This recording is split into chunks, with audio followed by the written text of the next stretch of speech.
نحمده ونصلي على رسوله الكريم. محترم مسلمانانو، نن در سره یو بهترینه ویډیو شروع کوم. تاسو دا ویډیو لږ وګورئ، بیا د هغې نه پس زه یو څو خبرې کوم. او په دې ویډیو کې یو امیر صاحب دی، پی ټی آی والا امیر صاحب دی، او دا عموما دغه رنګې په دې فیسبوک او په دې مختلف سیزونو باندې دا ویډیوګانې کوي د علماو خلاف. دغه رنګې د دې هغه انداز ټول د علماو خلاف دی، د طلباو خلاف دی، د مدارسو خلاف دی. محترمو، نو الحمدلله دغه چې کوم دی زمونږ د عام ورور ولې بیا څنګه جواب ورکړی دی، تاسو به خپل د عام ورور دا خبرې واورئ، انشاءالله تاسو ته بیا پته ولګېږي. او د هغې نه پس بیا زه یو څو خبرې کوم. دا څه خبیث او منافق قام دی. کله یو خبیث را پاسي په علماو پسې رد بدوي، کله بل خبیث را پاسي په علماو پسې رد بدوي. نہ میں پہلے فضل الرحمان کو عالم مانتا تھا، نہ میں اب فضل الرحمان کو عالم مانتا. میں صرف اسے ایک نچلے درجے کی سیاستدان کی حیثیت سے جانتا ہوں، جس نے سیاست کے خاطر اپنے علم کو بھی بھیجا، جس نے سیاست کے خاطر اپنے دین کو بھی بھیجا، جس نے سیاست کی کرسی کی لالچ میں اپنے دین کا بھی سودا کیا، جس نے کرسی کی حوص و لالچ میں اپنے علم کا بھی سودا کیا. ہم پی ٹی آئی والے سوشل میڈیا پر شریف کیا بنے کہ جمعیت والے سوشل میڈیا پر بدمعاش بن گئے. واہ جی، ستا اوټ ته په بله ولګي، ستا سیاست ته په بله ولګي. په سیاست کې دومره لرې لاړې چې خپل ایمان دې غرق کړلو، په علماو پسې غاپې. ته څه شی؟ ته د علماو، ته د مولانا صاحب امتیازو ته هم نه رسې.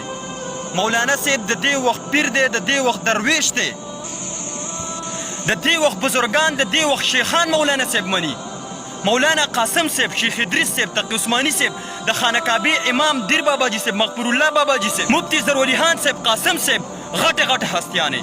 د دې وخت بزرگان مولانا صاحب خپل پیر او خپل درویش مني. ته څه چې مولانا صاحب نه مني؟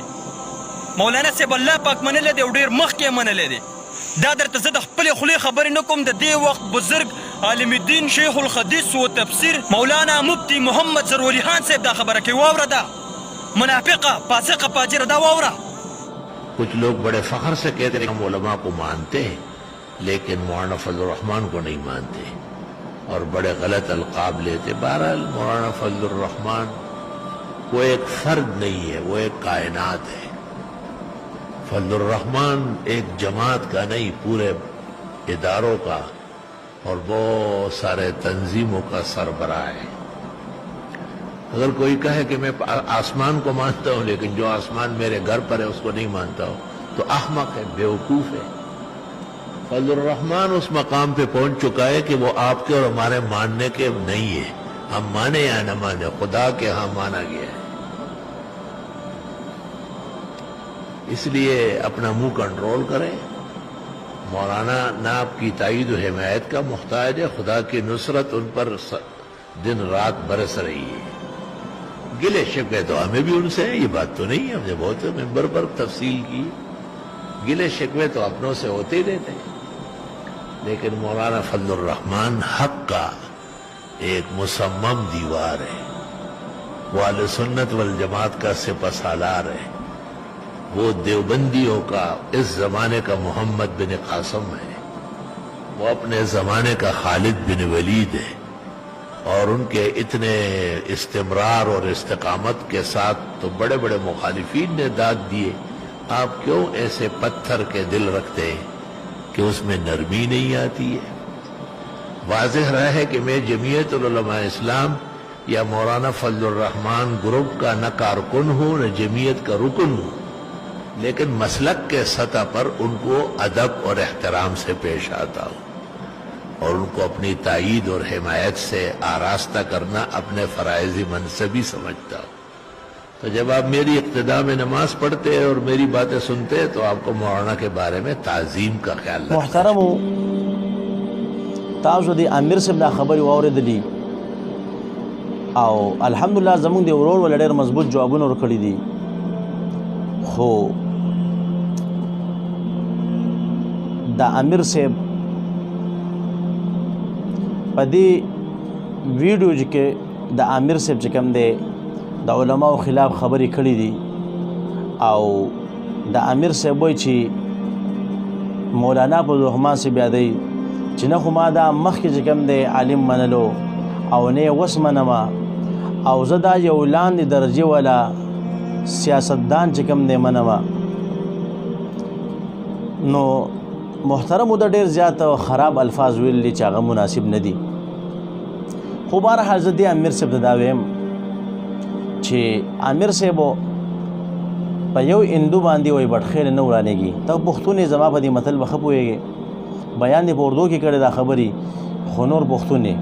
نو په یو هندو باندې بټخیل نه ورانېږي، نو لہذا که ته منې او که نه منې، په لکونو علما یې مني، په لکونو علماو خپل مشر جوړ کړی دی. نو که یو هندو هغه راپاسې وایي چې زه نه منم، دنیا دې مني. نو بل ته وایي چې زه د ټول لاندې سیاستدان منم. الحمدلله نن هغه مخالفین ملګري چې کوم دی هم یقین وکړئ تاسو، لکه دا خبرې داسې پټې نه دي، دا داسې خبرې دي چې بالکل هر سړي ته چې کوم دی د معاشري سره صفته ده. هغه مخالفین چې کوم دی نن رافاسي د خپل مشر خلاف کېږي، الحمدلله د دغه علماو به چې کوم دی وسو لمن ته ځان ورچوي او د دغه علماو به چې کوم دی د هغې سره ځان ملګری کوي، ځکه بله لاره شته نه. او سچ الحمدلله زمونږ مشران علما ویل هغه چې کوم دی نن رښتیا کېږي، تاسو چې کوم دی هغه هم پته ده. نو دې امیر صاحب ته چې کوم دی زما درخواست دی داسې خبرې مه کوه د علماو خلاف. ګوره ګیره دې پرېښودې ده ښایسته، په ظاهر کې ټوپۍ په سره کړله، خلک به چې دا امیر صاحب دی او ښه مضبوط تبلیغی دی او ښه عالم او د طالب در باندې خلک ګمان کوي. په منځ کې ته چې کوم دی ما ته بس بل څه ښکارې، 2 نمبر راته ښکارې، ځکه ستا د انداز خو د 2 نمبر خلکو دی. نو ځکه د مدارسو ته خلاف، د طلباو ته خلاف، د علماو ته خلاف. نو محترمه چې کوم دی داسې خبرې مه کوه، داسې کار مه کوه. ته چې کوم دی بیا د الله پاک نه بار بار دا دعا غواړم چې الله په قیامت کې ما د عمران خان په ډلې کې راپاسوه. دا دعا بیا بار بار غواړه، خیر دی. ځکه چې اسن ته د هغه دومره سپورټ کوي، موږ د هغه په سپورټ تا داسې نه وایو، خو ته د علماو کم از کم مخالف کېږي چې د علماو دومره خلاف شي ګډې وډې وي. نو داسې کار مه کوه. او الحمدلله د مولانا صاحب کردار د چا نه پټ نه دی. ولې نن چې څومره مضبوط ادارې دي، ټول چې کوم دی تاسو ته پته ده هغه د چا په قبضه کې دي، د چا ملګري دي. خو الحمدلله په مولانا صاحب باندې چې کوم دی معمولی کرپشن ثابت نه کو، په هغې باندې څه دوکه یو څه بل څه ثابت نه کړه، او که اوسه کېدی او چېرته وی نو خامخا به ثابت کړی وی. خو دا د دین چې کوم ته معلوم کا چې الحمدلله د مولانا صاحب لمن څومره پاکه ده. څو کال چې کوم دی هغه سیاست وکړو، الحمدلله کلونه د هغه وشو، په هغې باندې څوک څه ثابت کړي که نه. خو چې یو سړی صحیح هغه صحیح، او که یو سړی 2 نمبرې خراب وي لکه ځان چې واخلې، نو هغه به چې کوم دی بیا دا خبرې کوي. نو الله رب عزت ته موږ د غلطو خلکو نه وساتي، الله رب عزت ته موږ د علماو او طلباو د سپکوالي نه او د هغو د بې عزتۍ نه وساتي. وما علینا الا البلاغ.